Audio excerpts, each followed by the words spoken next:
Se você sente que nunca faz o suficiente, que sempre poderia ter feito melhor e que mesmo quando você conquista algo, você pensa, poderia ter feito melhor. Talvez o seu problema não seja uma falta de capacidade, talvez seja um perfeccionismo disfarçado de responsabilidade. Só que esse perfeccionismo disfuncional destrói a sua autoestima e alimenta a sua ansiedade todos os dias. Hoje eu quero te mostrar como isso acontece e no final eu vou dar um exercício prático para que você possa fazer e começar a trabalhar a sua autoestima. O perfeccionismo não é sinônimo de excelência. Existe uma confusão muito comum que as pessoas fazem. Muita gente se orgulha de ser perfeccionista justamente porque acredita que é uma pessoa que simplesmente está querendo algo melhor, mas não é disso que se trata. Ter um nível de exigência alto realmente pode ser muito bom em muitos aspectos. Significa que você vai checar mais vezes e realmente vai entregar um trabalho muito melhor, vai executar coisas muito melhores e pode ser até mesmo que você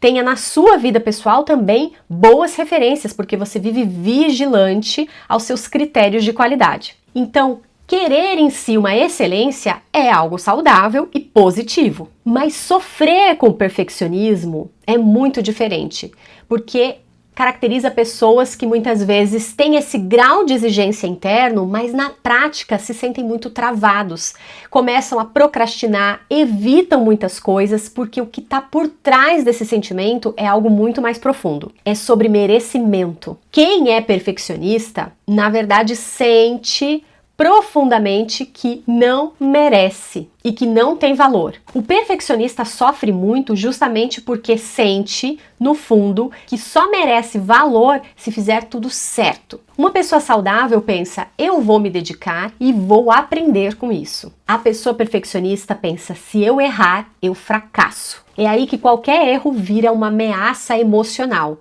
Agora imagina você vivendo o tempo todo, muitas vezes sem perceber, mas com esse sinal de alerta, como uma sirene na sua cabeça, identificando qualquer ameaça de erro constante. E esse mal-estar contínuo em você. Tive uma paciente esses tempos que disse exatamente assim: eu tô me acostumando que eu sou uma pessoa mais ou menos. Eu sou uma esposa mais ou menos, uma mãe mais ou menos, uma profissional mais ou menos. Ela tem muitos elogios de outras pessoas, mas mesmo assim, a autoimagem dela, a autopercepção dela mesma, que tem a ver com essa autoestima e com o perfeccionismo, acaba sendo mais baixa porque ela sente que o valor dela está numa régua muito mais alta. Por que o perfeccionismo afeta tanto a sua autoestima? Porque se a sua autopercepção depende da sua performance, depende exatamente daquilo que você faz, ou seja, da sua execução na vida, aí se você acerta, você sente até um alívio temporário ali. Mas se você erra, você acredita que você é insuficiente. Se descansa, você se sente culpada. Quando você se compara com as outras pessoas, sempre tem a percepção que você está atrasada. E toda vez que recebe um elogio, você tende a minimizar. Ou seja, na sua autopercepção, você sempre está perdendo. Isso gera uma autoestima muito frágil porque a sua percepção de valor é baseada em performance e aprovação externa, e não na sua identidade. Agora, onde a ansiedade entra nisso? A ansiedade vem exatamente da tentativa de tentar controlar tudo isso, porque essa sensação de se sentir não merecedora e insuficiente gera uma angústia profunda, um buraco que você tenta tapar com uma defesa de vigiar o tempo todo, acreditando que existe uma forma perfeita de você existir e que se você for dessa forma perfeita, essa sensação de insuficiência, essa dor que você carrega, vai conseguir ser amenizada. A mente de quem é perfeccionista não descansa porque vive se perguntando, e se eu errar? E o que os outros vão pensar? E se me julgarem de determinada forma? E se eu decepcionar aquela pessoa? E se não gostarem de mim? Ou se não gostarem daquilo que eu fiz? Então você acaba se tornando uma grande especialista em prevenção. Você quer prevenir tudo o que vai acontecer na sua vida para poder antecipar e se prontificar em fazer de forma correta. Só que quanto mais você busca esse controle, mais você fica ansiosa, porque a vida real não tem essa garantia. E essa garantia que você deseja, na verdade, é uma fantasia que você criou como forma de defesa lá na sua infância. Agora, uma verdade importante que precisa ser dita. Talvez você não seja uma pessoa difícil demais. Talvez você só aprendeu muito cedo que para ser amada e valorizada, você precisava sempre acertar. Isso aconteceu porque cada vez que você fazia alguma coisa exatamente como os outros queriam, você recebia um elogio. E talvez você recebeu grandes críticas ou até um tratamento de frieza, de distanciamento, ou seja, de uma retirada de afeto, cada vez que você em si falhava. Só que pode até ser que muitas dessas consideradas falhas, na verdade, era o seu jeito autêntico de ser, de se expressar no mundo. O jeito de sorrir, o jeito de andar, a forma de se expressar, ou até mesmo as suas características físicas, o formato do seu cabelo, a cor do seu cabelo, o formato do seu corpo. Pode ser que em vários momentos você recebeu essas informações ditas para você ou ditas no ambiente. A criança, ela capta tudo, ela capta uma conversa que está tendo aqui do lado, mesmo no momento em que ela está brincando. Então, por vários momentos, com certeza, eu aposto que você recebeu várias informações, como por exemplo, aquela mulher loira, de cabelos claros, alta e magra, é muito bonita. E uma outra mulher de um outro estereótipo diferente disso, ela não é tão aplaudida assim pelas pessoas. Aquela outra mulher, por exemplo, que sempre ficou muito quietinha, que ficou calada, recebia bastante elogio.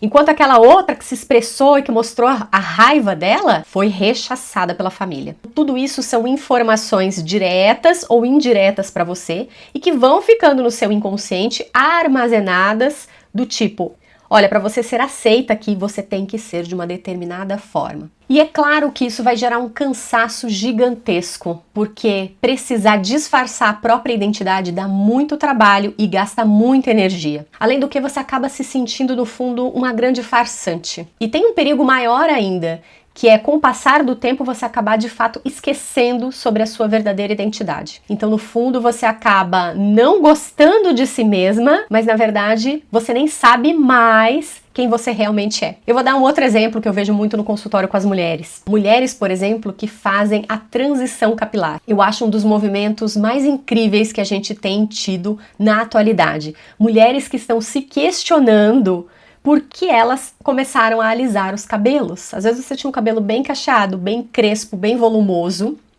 e quando você se deu conta, já passou mais de uma década você passando um monte de produtos no cabelo, alisando esse cabelo, tudo por quê? Para entrar nos padrões de beleza e para ser aceita na sociedade, você tem que ter um determinado tipo de cabelo. E nisso você foi não só danificando mesmo o seu corpo e a sua imagem, mas também você foi mexendo profundamente na sua identidade. E toda vez que você mexe na sua identidade e acaba ferindo uma verdade que você carrega dentro de você, isso vai baixar a sua autoestima. Ou seja, vai baixar a noção desse gostar, dessa autoaprovação que você tem com você mesma. Então, de repente, você tá, às vezes, sofrendo lá com ansiedade, mas a base, ou seja, a raiz da coisa, começou lá nesse momento em que você aprendeu a não gostar de si mesma e a se modificar para ser aceita. E agora eu quero propor então um exercício prático. Pega papel e caneta, porque cada vez que você escreve, volta a escrever com a sua própria letra, você começa um trabalho de resgate da sua própria identidade. Hoje em dia a gente parou muito de escrever, né? Usa muito o teclado. Então, cada vez que a gente faz esse exercício de escrita mesmo, a gente acaba se conectando com a nossa própria identidade. E já nisso, você pode começar a sentir uma alegria ou um desconforto. Então, tem gente que já vai se preocupar com a letra, com isso, com aquilo. Respira comigo e faz esse exercício para você já começar a trabalhar essa autoestima. Eu vou te passar 3 perguntas e quero que você responda, copia as perguntas e depois você vai responder assim, imediatamente, com as primeiras coisas que vierem na sua mente, sem se preocupar com certo e errado. Essa atividade de já não precisar se preocupar com certo e errado é uma atividade de cura para o seu perfeccionismo, ok?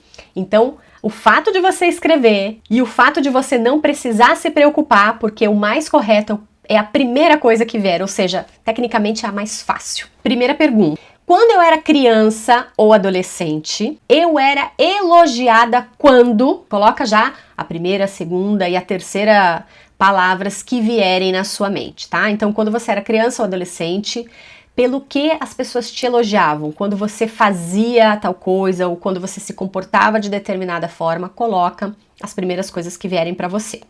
Segunda pergunta. Eu sentia que eu decepcionava os outros quando eu... que é que você fazia, que você sentia aquela decepção, sabe? Pode ser aquele olhar de desaprovação que você sentia do pai, da mãe, de alguém da família, de um professor, uma professora, ou até dos seus amigos. Talvez você se lembre de alguma situação específica, ou talvez você acesse simplesmente esses olhares, essas palavras que eram ditas para dizer que você não tinha aprovação naquele momento. E a terceira pergunta. Hoje eu continuo tentando ser a pessoa que... O que é que você percebe que está tentando ser hoje? Se você responder a primeira e a segunda pergunta, essa terceira vai vir com mais facilidade. Então responda na ordem, trava o vídeo aqui, escreve com calma, complementa essa frase para você responder e você já vai começar a fazer esse trabalho de resgate da sua identidade. Responda com honestidade e me conta nos comentários o que é que mais te chamou a atenção nesse exercício.